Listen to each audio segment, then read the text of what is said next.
লীগের chapter close করে দিয়েছি বলে মন্তব্য করেছেন হাসনাত আব্দুল্লাহ। জুলাই ঘোষণাপত্র সংবিধানের চতুর্থ তফসিলে অন্তর্ভুক্ত করার পক্ষে বিএনপি। সংস্কারের নামে জনগণকে বিভ্রান্ত না করে দ্রুত নির্বাচনের দাবি রিজভীর।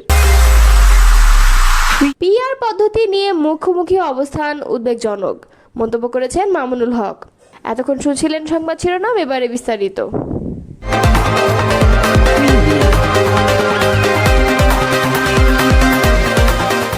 যশোরের বাঘারপাড়ায় জাতীয় নাগরিক পার্টির সংক্ষিপ্ত পথসভা অনুষ্ঠিত হয়েছে। বৃহস্পতিবার রাত ৮টার দিকে এনসিপি নেতৃবৃন্দ বাঘারপাড়া উপজেলা সদরে পৌঁছান। উপজেলার চৌরাস্তা মোড়ে এই পথসভা অনুষ্ঠিত হয়। গাড়ি বহরে বেশ কয়েকজন কেন্দ্রীয় নেতা উপস্থিত ছিলেন, কিন্তু মঞ্চে উঠে কেন্দ্রীয় নেতৃবৃন্দের পক্ষে সংক্ষিপ্ত বক্তব্য দেন সংগঠনটির কেন্দ্রীয় যুগ্ম মহাসচিব হাসনাত আব্দুল্লাহ। তিনি বলেন, আমরা আওয়ামী লীগের চ্যাপ্টার ক্লোজ করে দিয়েছি। আওয়ামী লীগ যশোর সহ সারা দেশে নির্যাতন নিপীড়ন চালিয়েছে। সংক্ষিপ্ত এই অনুষ্ঠানে এনসিপির কেন্দ্রীয় নেতারা শুক্রবার যশোরের সভায় সবাইকে উপস্থিত থাকার আমন্ত্রণ জানিয়ে অনুষ্ঠানের সমাপ্তি ঘোষণা করেন। 5 মিনিট অবস্থান শেষে গাড়িবহর সহ যশোর শহরের উদ্দেশ্যে রওনা হন এনসিপি নেতৃবৃন্দ। শুক্রবার দুপুরে যশোর শহরের কেন্দ্রীয় ঈদগাহের পাশে পথসভা অনুষ্ঠিত হবে এনসিপির উদ্যোগে। দেশের বিভিন্ন অঞ্চলে টানা বৃষ্টিপাতে সৃষ্ট ভয়াবহ বন্যায় বিপর্যস্ত মানুষের পাশে দাঁড়ানোর আহ্বান জানিয়েছেন বাংলাদেশের জামায়াতে ইসলামের আমির ডক্টর শফিকুর রহমান। বৃহস্পতিবার এক বিবৃতিতে তিনি বলেন, গত কয়েকদিনের অবিরাম বৃষ্টিপাতে দেশের উপকূলীয় ও পাহাড়ি অঞ্চল জুড়ে জনজীবন চরমভাবে বিপর্যস্ত হয়ে পড়েছে। বিশেষ করে ফেনী, নোয়াখালী, শরীয়তপুর, চট্টগ্রাম, কক্সবাজার, রাঙামাটি, বান্দরবান, সিলেট, খুলনা, পটুয়াখালী, বরগুনা ও ময়মনসিংহ জেলার বহু মানুষ চরম দুর্ভোগে পড়ছে।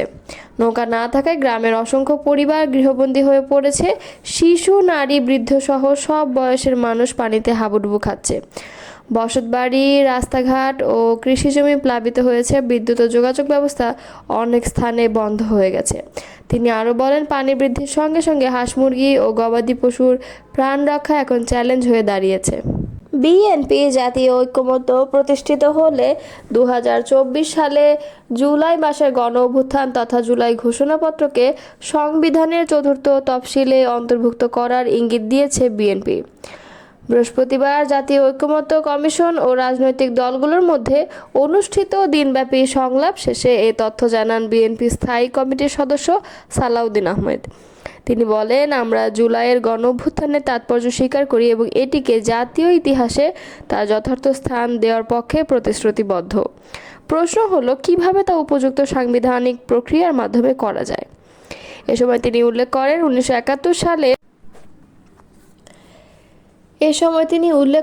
1971 সালের অস্থায়ী সরকার ঘোষণার মতো উদাহরণ অনুসরণ করে এই স্বীকৃতি সংবিধানের চতুর্থ তফসিলে অন্তর্ভুক্ত করা যেতে পারে। সালাউদ্দিন আহমেদ বলেন, বিএনপি এরই মধ্যে সরকারের কাছে তাদের জুলাই ঘোষণার খসড়া জমা দিয়েছিল, তবে দীর্ঘদিন কোনো সাড়া মেলেনি। সম্প্রতি সরকার পক্ষের উপদেষ্টাদের কাছে বিএনপির প্রস্তাবের কিছু অংশ অন্তর্ভুক্ত করে একটি সংশোধিত খসড়া পাঠানো হয়েছে। এর জবাবে বিএনপিও তাদের হালনাগাদ অবস্থান তুলে ধরেছে। তত্ত্বাবধায়ক সরকারের বিষয়ে বিএনপি বিচার বিভাগকে এই ব্যবস্থার বাইরে রাখার পক্ষে। দলটি এমন 2-3টি বিকল্প ফর্মুলা নিয়ে ভাবছে, যেখানে বিচারপতিদের কেবল শেষ বিকল্প হিসেবে বিবেচনা করা হবে। এসব প্রস্তাব এখনও দলের অভ্যন্তরীণ পর্যালোচনায় রয়েছে এবং আগামী বৈঠকে তা উপস্থিত করা হতে পারে। প্রধান বিচারপতি নিয়োগের বিষয়ে সালাউদ্দিন বলেন, রাষ্ট্রপতির ক্ষমতা সীমিত করে আপিল বিভাগের জ্যেষ্ঠ 2 বিচারপতির মধ্য থেকে কাউকে প্রধান বিচারপতি নিয়োগ দেওয়ার প্রস্তাবে প্রায় ঐকমত্য হয়েছে, যদি না সংশ্লিষ্ট বিচারপতির বিরুদ্ধে 96 অনুচ্ছেদ অনুযায়ী তদন্ত চলমান থাকে। বিএনপি এই প্রস্তাবকে সমর্থন করছে কারণ এটি নির্বিচারে নিয়োগের ঝুঁকিকে কমাবে।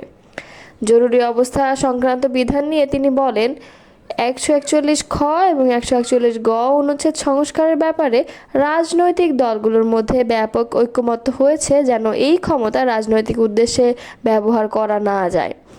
অভ্যন্তরীণ গোলযোগ শব্দটি যুক্তিসঙ্গত ভিত্তি হিসেবে সরিয়ে দেওয়া এবং তার বদলে সাংবিধানিক সংকট, মহামারী ও প্রাকৃতিক দুর্যোগের মতো কারণ অন্তর্ভুক্ত করার প্রস্তাব এসেছে।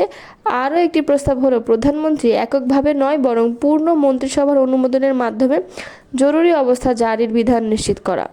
সবচেয়ে গুরুত্বপূর্ণ হলো রাজনৈতিক দলগুলো একমত যে জরুরি অবস্থার মধ্যেও কিছু মৌলিক অধিকার, বিশেষ করে জীবনের অধিকার এবং নির্যাতন থেকে সুরক্ষা অবিচ্ছেদ্য থাকা উচিত। বিএনপি প্রস্তাব করেছে এসব অধিকার সংরক্ষিত থাকবে, তবে যদি সংশ্লিষ্ট ব্যক্তি 47 অনুচ্ছেদ অনুযায়ী যুদ্ধাপরাধ এবং গণহত্যার অভিযোগে অভিযুক্ত হন তাহলে ব্যতিক্রম প্রযোজ্য হতে পারে, বলেন বিএনপির এই নেতা। বাংলাদেশ খেলাফত মজলিসের আমির মামুনুল হক বলেছেন, পিআর পদ্ধতি নিয়ে বড় দুই রাজনৈতিক দলের মুখোমুখি অবস্থান উদ্বেগজনক। সব শক্তির মধ্যে যে ঐক্য, সেটা বিনষ্ট হোক আমরা চাই না। বৃহস্পতিবার বিকালে যশোর জেলা পরিষদ মিলনায়তনে এক সমাবেশে প্রধান অতিথির বক্তব্যে তিনি এসব কথা বলেন। শাপলা চত্বরে গণহত্যা, পিলখানা হত্যাকাণ্ড, বৈষম্য বিরোধী আন্দোলনে গণহত্যার বিচার দাবিতে এ সমাবেশ হয়। যশোর জেলা শাখা এ সমাবেশের আয়োজন করে। এ সময় মামুনুল হক বলেন, রাজনৈতিক প্রতিযোগিতা থাকতে পারে, তবে তা যেন পরস্পরের বিরুদ্ধে বিষোদ্গারে পর্যবসিত না হয়, কারণ এ ধরনের বিদ্বেষপূর্ণ রাজনীতি ফ্যাসিবাদের পুনরাবির্ভাবের সুযোগ সৃষ্টি করে। তিনি উভয় পক্ষকে ছাড় দিয়ে মাঝামাঝি পন্থা অবলম্বনের পরামর্শ দেন। তিনি বলেন, দেশের চলমান নির্বাচন ব্যবস্থায় ভয়ানক ফাঁক রয়েছে। এই নির্বাচন পদ্ধতির সংস্কার ছাড়া নির্বাচন হলে নতুন করে ফ্যাসিবাদের জন্ম হবে। তিনি আরও বলেন, যদি ঐক্য বিনষ্টের কারণে আবার সেই স্বৈরাচারী শেখ হাসিনা বাংলাদেশে ফিরে আসে এবং আসার সুযোগ পায়, তাহলে বাংলাদেশের সাধারণ মানুষ আপনাদের ক্ষমা করবে না। মামুনুল হক আরও বলেন, বাংলাদেশের বিরুদ্ধে যে কোনো ষড়যন্ত্র, যে কোনো পরিকল্পনা আমরা প্রয়োজনে রাজপথে রক্ত দিয়ে রুখে দেব। তিনি বলেন, জুলাই অভ্যুত্থানের 1 বছর পূর্ণ হলেও জুলাই ঘোষণাপত্র আজও ঘোষণা হয়নি, যার দায় বর্তমান সরকারের। তিনি এ মাসের মধ্যে জুলাই ঘোষণাপত্র প্রকাশের দাবি জানান।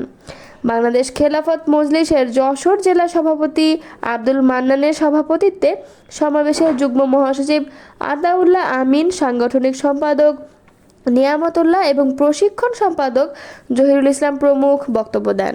সংস্কারের নামে জনগণকে বিভ্রান্ত না করে দ্রুত নির্বাচনের দাবি জানিয়েছেন বিএনপি সিনিয়র যুগ্ম মহাসচিব রুহুল কবির রিজভী।